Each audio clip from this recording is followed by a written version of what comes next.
1 week season.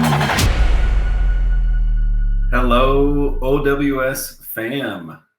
My name is Mr. P. Rich, and I am coming to you this week, week 5, to talk about biases. This is your bias check update. As many of you know, I've been talking previously that I am a teacher, and I teach theology, and I teach theology alongside another theology teacher, and we have very different courses. So I was talking with one of my colleagues today. She's a really great at her job.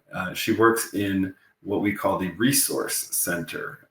We have a lot of students who struggle with different learning disabilities and need a little bit extra help, right? Finding those resources that can get them to succeed. And so my coworker was helping kids with a religion test. It was a test about Judaism for this other religion teacher. And she doesn't know, right, a lot about religion. She's not an expert in the field of Judaism, but she is really good at her job. And she's able to provide these students with the help that they need, whether it's reading the questions to them, whether it's helping to eliminate answers, different little things to help them succeed. Why am I talking about this? There is a parallel in DFS, and I think it's how I approach my role, I guess, in this role as bias check and some of the courses I write, and just in general, the way I approach DFS. I am not an expert at football.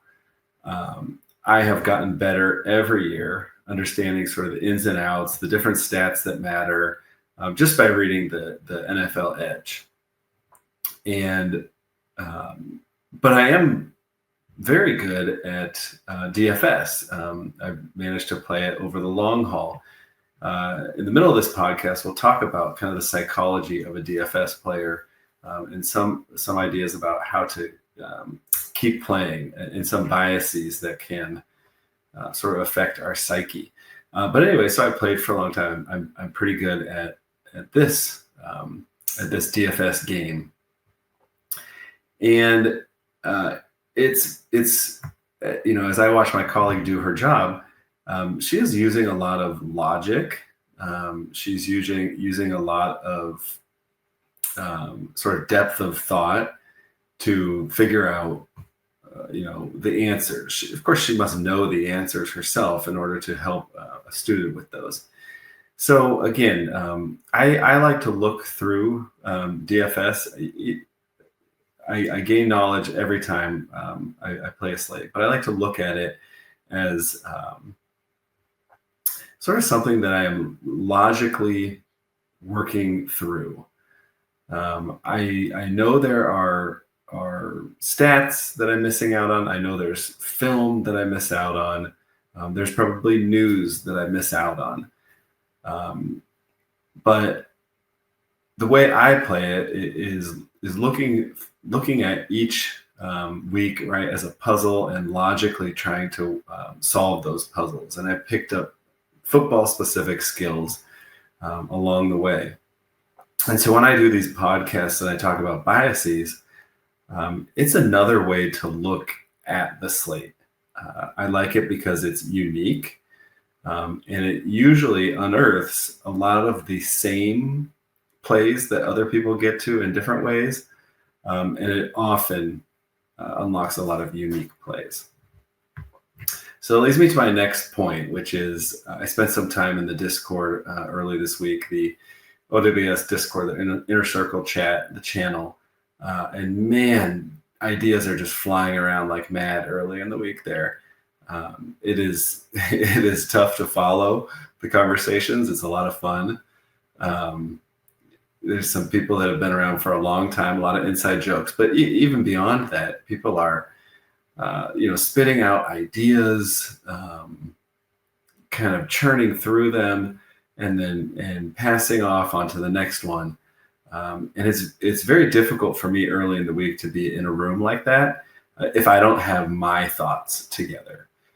And so, because otherwise everything is just reacting to different biases and not having a solid foundation. So the most important part of my process every week is my initial thoughts. I do that before I really look or listen to anything. And even if I do, I've managed to, even if I do sort of listen to some other people's thoughts, I've managed to, find my own voice and find my confidence in my own thoughts. So I'm able to just sort of put those on the back burner. But this is the most important of my process every week. And I generate a lot of unique thoughts out of it. Those thoughts don't always make it onto my lineups, unless I play MME. But they are there.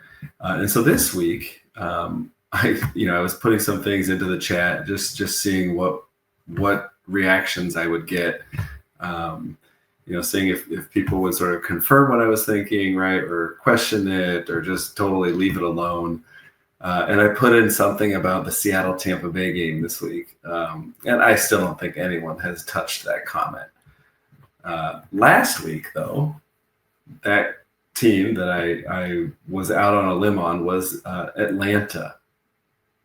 All right, so I want to read to you what I wrote in week 4 about the Atlanta Falcons. And this will be a part of my my chapter here on what happened last week. So I had said, right, Michael Penix is a bad play, and that was called out publicly on ESPN. And so there was a strong negative bias around Michael Penix. And even if you don't want to play him, right, the Atlanta offense was going to be much better suited last week to the pass, especially if they fell behind to Washington. They should be passing. And so I had talked about that. And again, that was just some of the research and angles that I had looked at. It didn't mean that you had to play Penix, but a lot of those pass catchers were going to get a lot more volume last week, I thought. And I thought Bijan might even be a big beneficiary in the passing game. Right, that was spot on. I even talked about how, wow, what a great stack it is, because you can play a running back, a wide receiver, and a tight end, and how unique that is, and how good that is for roster construction. Right, we're spot on that. I don't think a lot of people played that combination. Drake London was pretty popular. Bijan was a little bit popular, but putting them all together was not, and that led to some great rosters. So again, there was a lot of bias around that, and we were able to recognize that bias and realize that while Michael Penix might not be the guy we want to play, those pass catchers are. So again, let's kind of look back at some of the ways last week that we recognized bias and what happened and what went on, and can we learn anything about that going forward? We talked about the New England running back situation, that was Henderson all of a sudden going to step into the lead role, right? And we said, even if he does, what's he going to get? 65% of the snaps, probably be about 11 to 14 carries, 4 to 6 targets, right at the high end. And that was, pretty good at the price. So I played a little bit of Henderson, but again, didn't get carried away because I knew what the ceiling was. The ceiling was not necessarily as high as some guys priced a little bit above him. And looking forward at that backfield, I'll still keep my eye on Henderson, but they are very committed, I think, to a split backfield with 3 guys now. So probably won't be going there until we see something else change. We had also said, well, what's good about that play? Well, if we know if Henderson's doing well, we know right on the other end that Carolina is going to be passing. And so, kind of if we play a Drake May Henderson roster, we'll add a Carolina passer.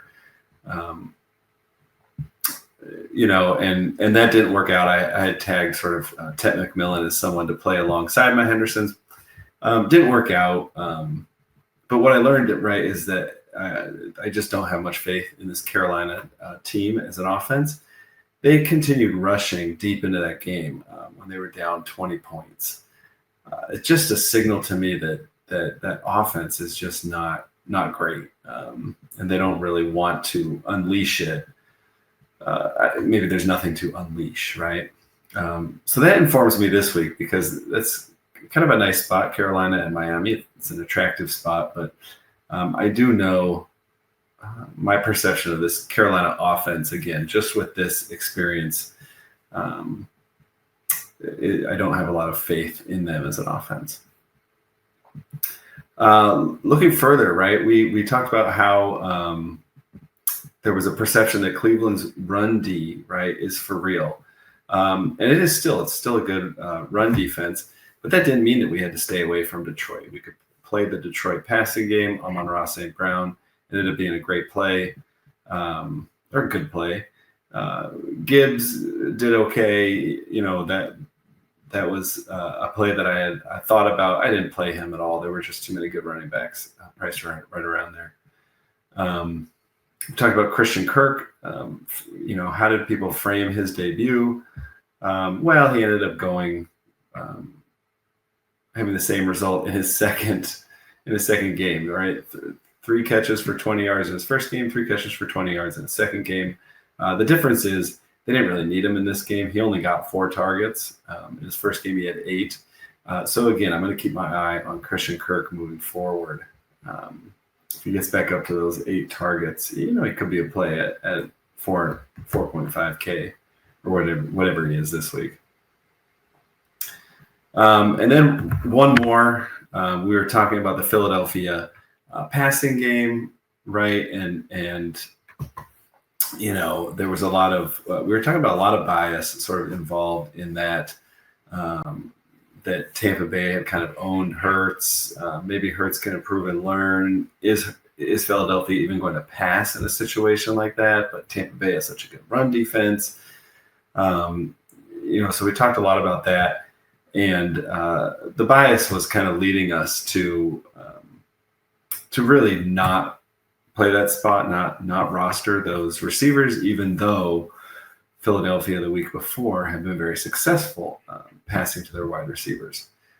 A.J. Brown saw 9 targets, but he only caught 2 for 7 yards. And actually the game script was really too positive for Philadelphia to get aggressive. They needed Tampa Bay probably to do something early. Why is that important? Well, as I look ahead to this game between Seattle and Tampa Bay, I think there's some things that I can learn about from the situation between Philadelphia and Tampa Bay. Philadelphia opened it up, right, by passing. I mean, A.J. Brown saw 9 targets in a game they controlled. Again, he wasn't successful, but he saw 9 targets. I wonder if Seattle will kind of think similarly. Right, Philadelphia got out to such a lead in that game. Tampa Bay kind of worked their way back, but Philadelphia was able to hold them.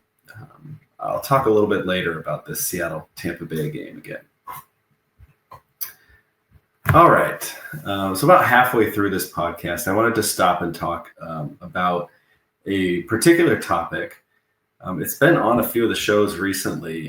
Xandamir in particular has been talking about the psychology of a DFS player. And as he's talking on the Slate podcast about this and on his Showdown podcast at the beginning of it, I'm just sitting there listening, thinking, I wrote a course on this. I've got some good stuff in the Recognizing Biases course that kind of examines, some of the more psychological elements and how bias really affects us in the long game of DFS. So I just wanted to share a little bit of that here just because it's top of mind, at least in the community. So a few years back, I felt the need to kind of add some protection to my bankroll. This was after I had a big a big win. And then the losing kind of started after that. And I needed to reassess my play and protect that bankroll. And DFS really is about the long game. And I wanted to be in it for a long time. It's more than playing for the money. For me, I love creating content. I love it as a hobby. So I decided, it is a long game. So I'm going to kind of set the contests that I'm going to play. I'm going to set the amount that I'm going to put in. I'm only going to play one afternoon lineup. It's going to be a single entry, and I'm going to make that lineup. It should be built before all the games start. Why did I do this? And honestly, I did this without an understanding of why, but I did recognize it and do it. Well, I did it because of the pseudo-certainty effect. Right? For many years, I kind of wasted entry fees by creating hedge lineups. I would do this before the main slate began. I'd have my lineups made, right? And I sort of create a hedge lineup before the main slate, or entering an afternoon only slate once I realized that my main slate had a little chance of winning. Right? A lot of people do that, but both of these actions stemmed from this pseudo-certainty effect. Now, the bias works like this. When we feel good about our chances in something, when we feel certain about the outcome, maybe we're doing well in the early slate, or that week we've invested a significant amount of time and we feel really good about our research, we feel certain then of a good outcome, and we are more likely to reduce the perceived risk. So in my case, this meant entering hedge lineups. For example, if I had faded a highly owned player, across multiple lineups or across an MME build, I might build an extra lineup featuring this player, just in case. I may also prioritize picking players, in this case, over the lineup construction, because I just have so much clarity or certainty about certain players. So these are all sort of ways that I responded when I felt like something was certain. The opposite also happened, right? When I felt like something was not certain at all, when I felt like it was certain I was going to lose. Either my process was off, right? I was behind in the early contests. And I tended to swing too far in the other direction. I would take on unnecessary risk. And this is, all sort of part of this pseudo-certainty effect. Our brains just do this. I would enter a lineup in the afternoon slate that was unique, but it would rely on an unrealistic chain of so many low probability outcomes happening. I mean, if they happened, I was sure to win first, right? But I was giving away money. And doing this over time, can really screw up one's mental game. We lose more, and we have trouble really differentiating between good processes, like what's a plus EV lineup and what's not, because you're putting them in kind of so willy-nilly. The key, is recognizing that these urges come from the pseudo-certainty effect. That's the tendency, again, to treat conditional outcomes as if they're guaranteed, and to adjust our behavior emotionally rather than rationally, right? We still need to make rational decisions,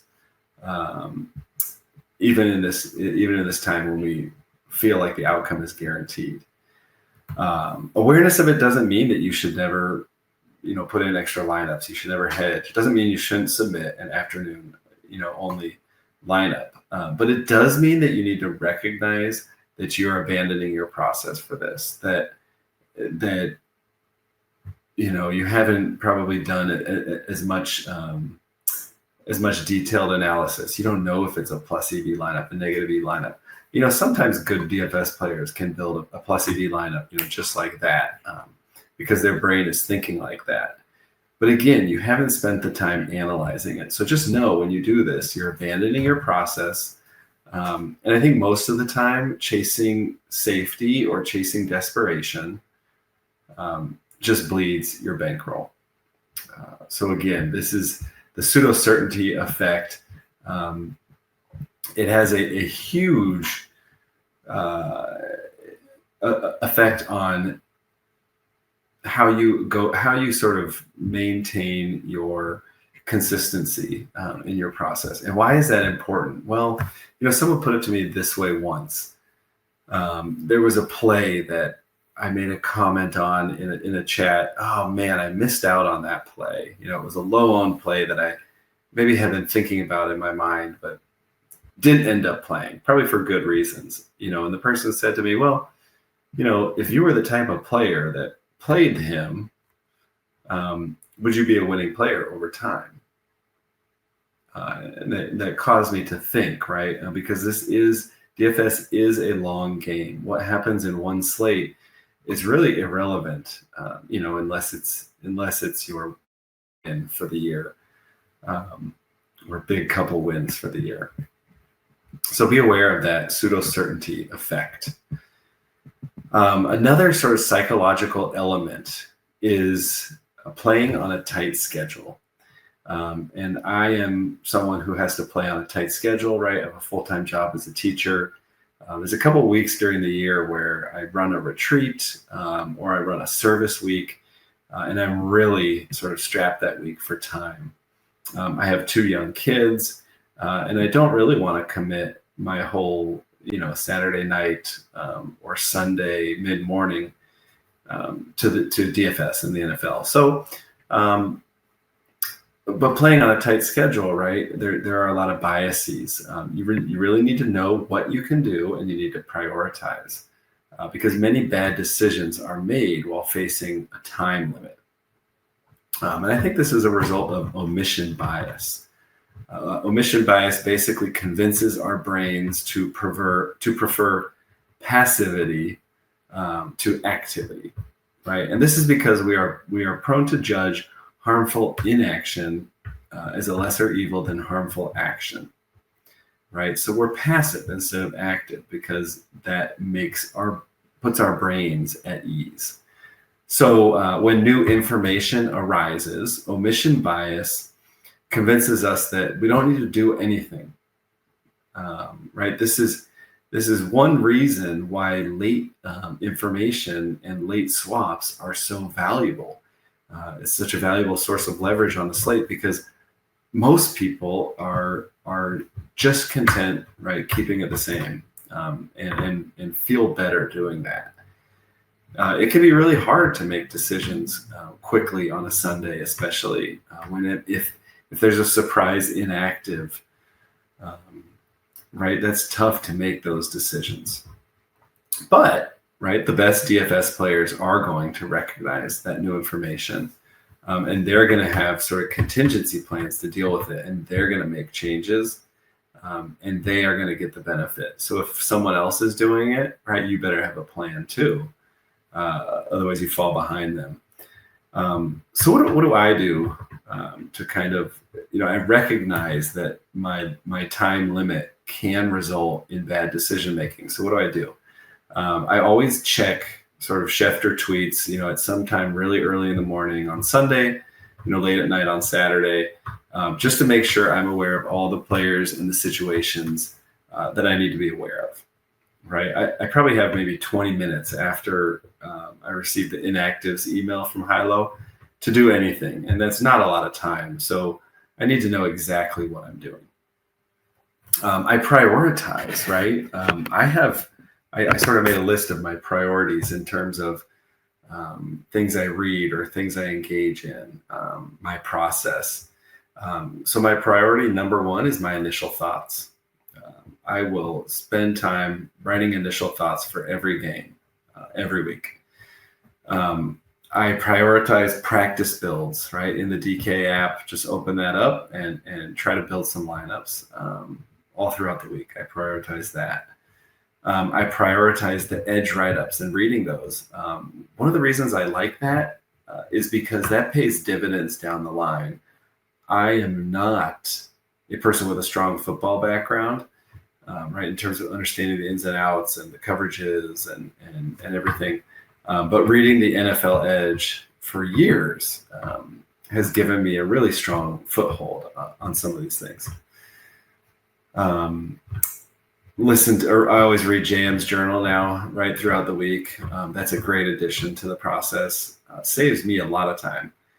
I read JM's player page, Mike's player page. I create my final player page, and I do it on pen and paper in a way that's systematic to me, that I kind of understand.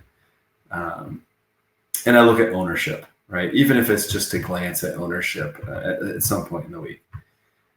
There's some things that I cut out of my process because of time. I've cut the bink machine. If there's a week I don't have a lot of time, right, I cut that. That can sink a lot of my time, working on generating those lineups.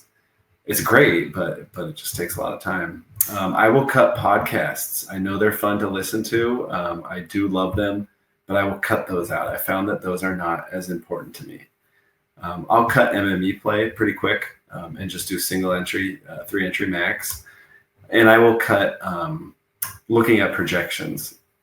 Those are all sort of things that I don't feel like I need to play my style of game. But at least I have a set of priorities and recognize there are things I cannot do. Also, make the most of the time that you have. Don't waste it. Like wasting it is like scrolling through X or scrolling through some chat, looking for thoughts that confirm your bias, right? Don't do that. I use my time. If I am doing that, I use my time to generate questions about other thoughts, right? To sort of play the contrarian card and try to not even poke holes, but just, figure out questions that arise. Because what the inaction, right? This whole omission bias, the inaction, we prefer inaction over action. The inaction, it leads to fast thinking, right? To take a page out of Daniel Kahneman's book. And fast thinking is just easy. It's not bad. It's not always bad, but you need balance, right? You need that fast decision making and balance it with a slow thinking to really have optimal decision making. So DFS does take time, and you need to figure out what your commitment is. If you want to be playing this for a long time. All right. So I want to take a minute now to look ahead at the week and to sort of check on some of the biases. This is our bias check section of the podcast. Ask yourself a question. Did you play any of the chalk last week that failed? Were you on any of the chalk that failed? Because a whole lot of the chalk hit.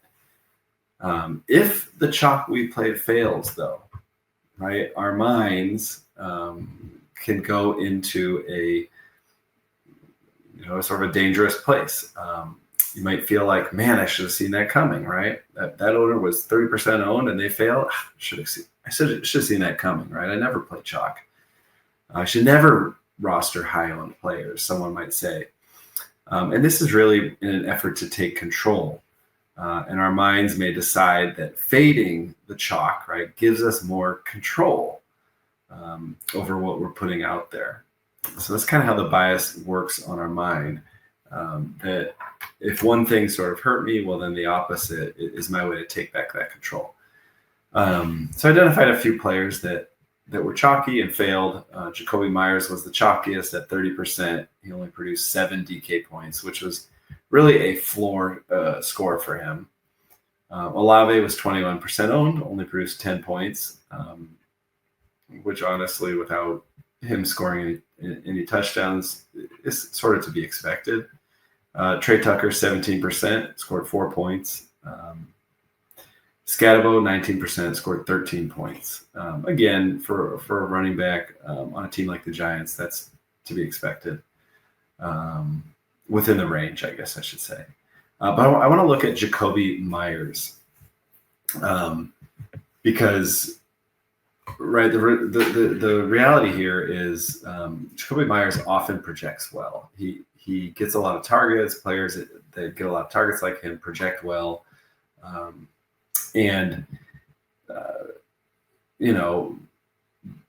He's unlikely to be heavily owned this week, I think, because of recency bias. he'll make it into rosters, especially MME rosters, but I think in the 3 max and the single entry streets, you won't see him too often. But there is some perception, right, on Jakobi Meyers that yes, he projects well, but he doesn't have upside.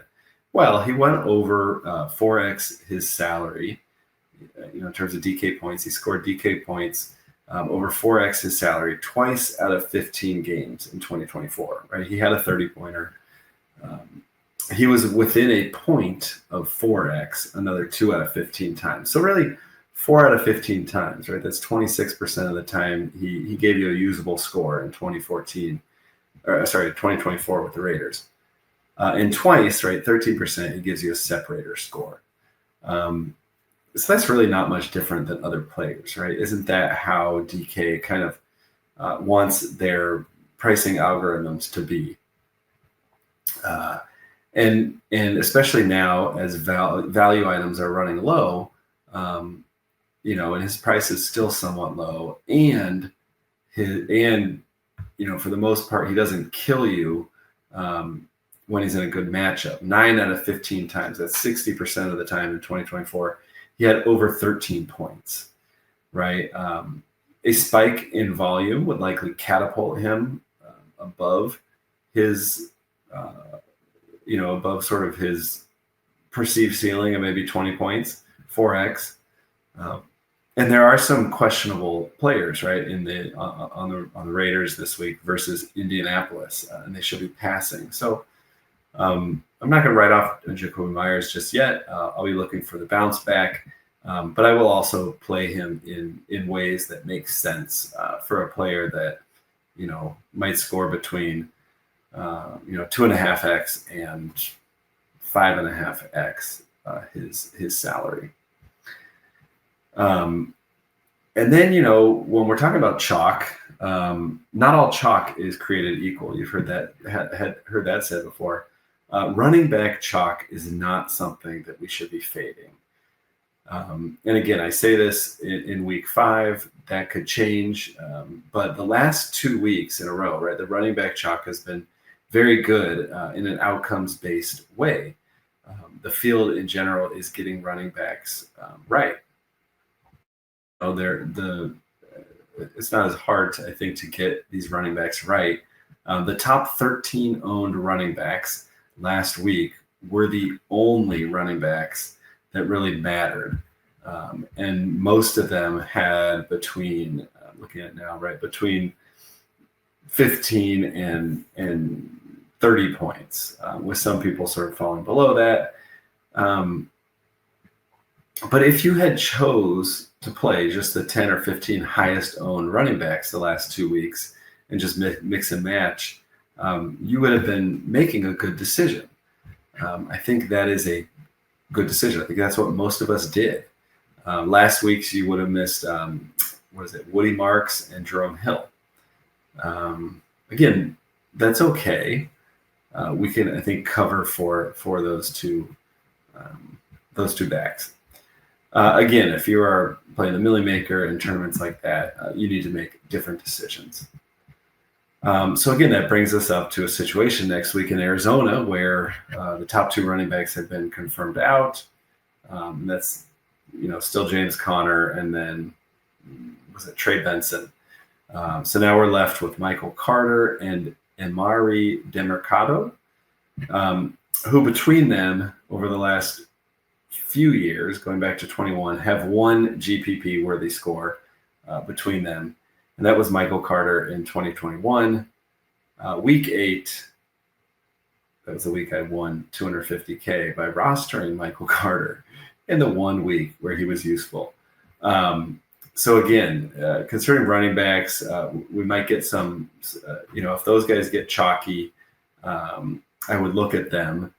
I would have a little hesitation, but in general, the chalky running backs have been highly productive in the last couple weeks. So I'm going to keep looking at that. And again, kind of make my decisions from within that. But I don't think I need to fade running back chalk.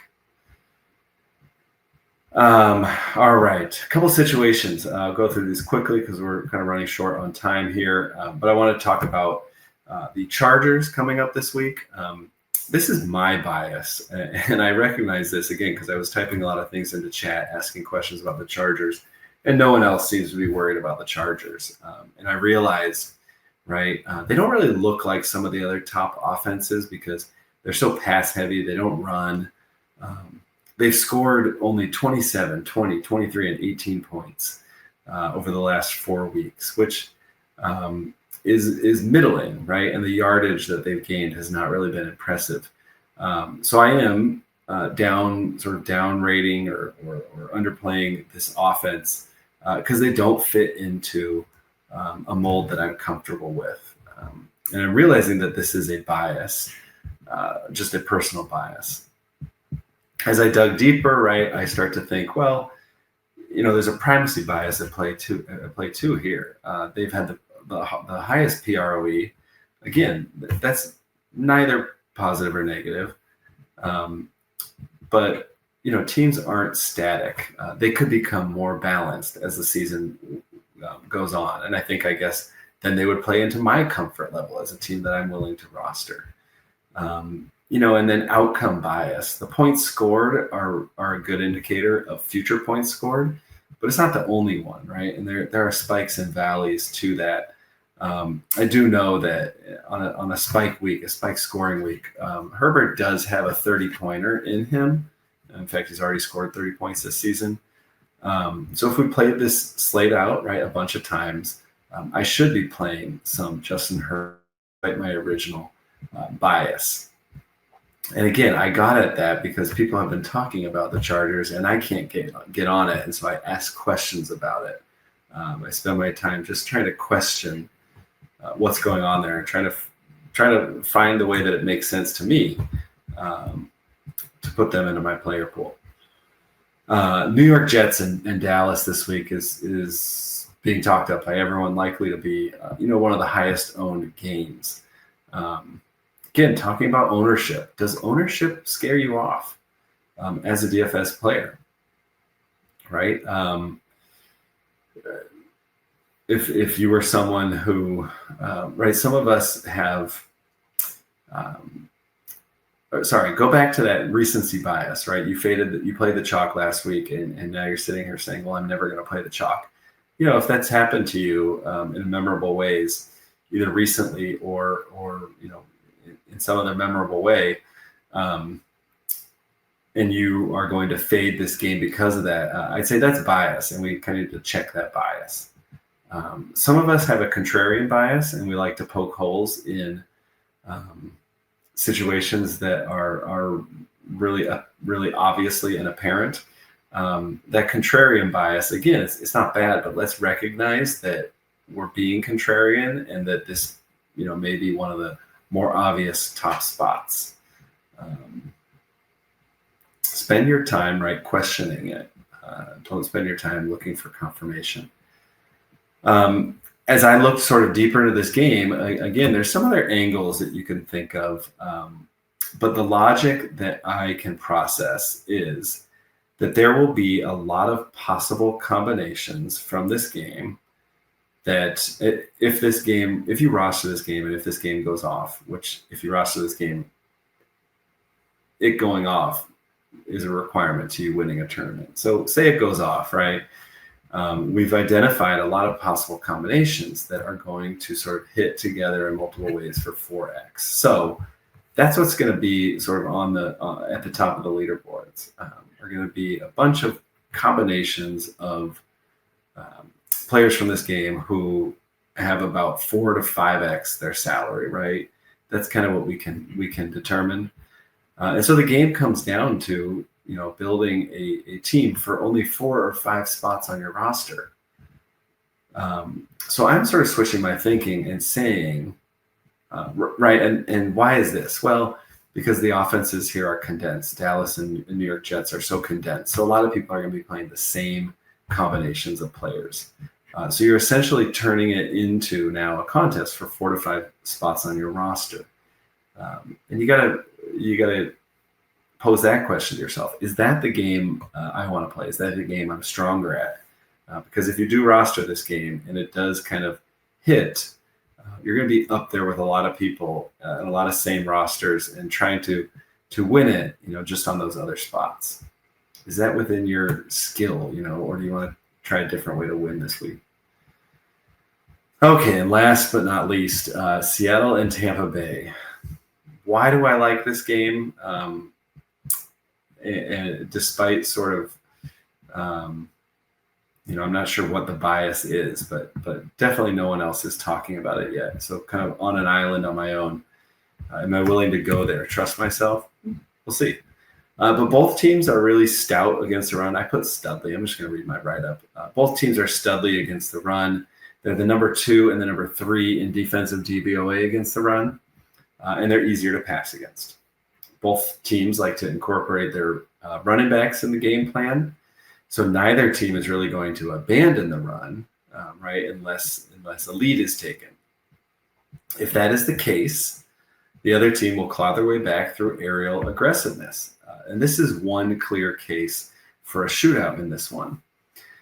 Seattle is the least aggressive team in the NFL when it comes to PROE, besides the Jets. And this is likely because of their strong defense, right? And they've never really trailed in any of the games they've played.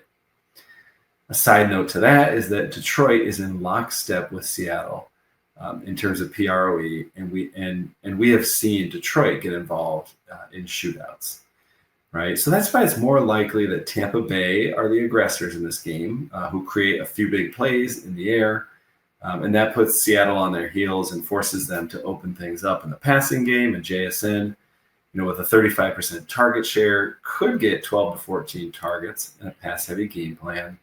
50% of the air yards, it could be up to 150 yards in a pass-heavy spot. So I like this game. I can see it going into a shootout.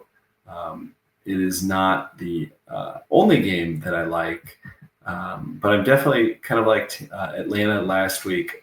I will be putting this into a bunch of my lineups in different ways. It's a unique thought. It's an original thought. And those are my favorite thoughts. So let us get out of here. Hope I left you with some valuable insights this week. Again, reach out. Let me know how I'm doing. And make the best use of your time this week. Be active. Be actively sort of advancing your process. All right. I will see you guys in the chats. I'll see you at the top of the leaderboards. Peace.